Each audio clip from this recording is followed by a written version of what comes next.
News Tamil கழுகு. ஏற்கனவே அமைச்சருக்கும் எம்பிக்கும் 7ஆம் பொருத்தம். இதுல சீட்டு பஞ்சாயத்து வேறையான புலம்புறாங்களாம் ஈரோடு மாவட்ட உடன்பிறப்புகள்.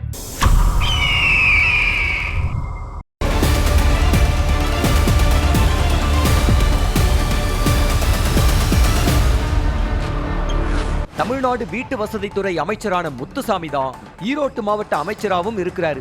கடந்த 2024 எம்பி தேர்தலிலேயே முத்துசாமி பரிந்துரைத்தவருக்கு சீட்டு வழங்காம பிரகாஷுக்கு சீட்டு வழங்கப்பட்டுச்சு. அந்த அதிருப்தியில தான் பிரகாஷ் விருப்ப மனு தாக்கல் செய்ய அறிவாலயம் போனப்ப கூட மாவட்ட செயலாளர் அப்படிங்கிற முறையில கூட அமைச்சர் கலந்துக்கல.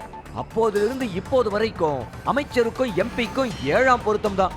ஆனா இப்போது இருந்தே 2026ல மொடக்குறிச்சி தொகுதி யாருக்கு அப்படிங்கிற போட்டியில அமைச்சர் விசஸ் எம்பியாக மாறி இருக்கு ஈரோடு மாவட்ட திமுக மாணவரணி துணை செயலாளரா இருக்கக்கூடிய வீரமணி அப்படிங்கிற பெண் நிர்வாகி அமைச்சரோட தீவிர ஆதரவாளர். மேடை பேச்சு தலைமை கிட்ட நல்ல பேர் வாங்குறதுன்னு ஸ்கோர் பண்றாங்களாம்.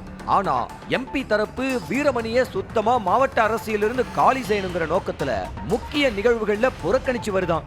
மொடக்குறிச்சி தொகுதியில பிரகாஷுக்கு தான் செல்வாக்கு அதிகம். அதனால அவர் தரப்பும் ஒரு பெண் நிர்வாகிய கை காட்டுறாங்களாம்.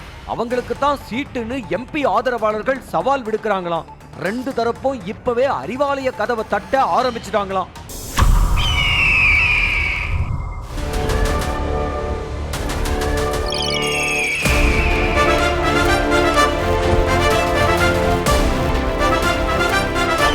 நியூஸ் தமிழ் கழுகு.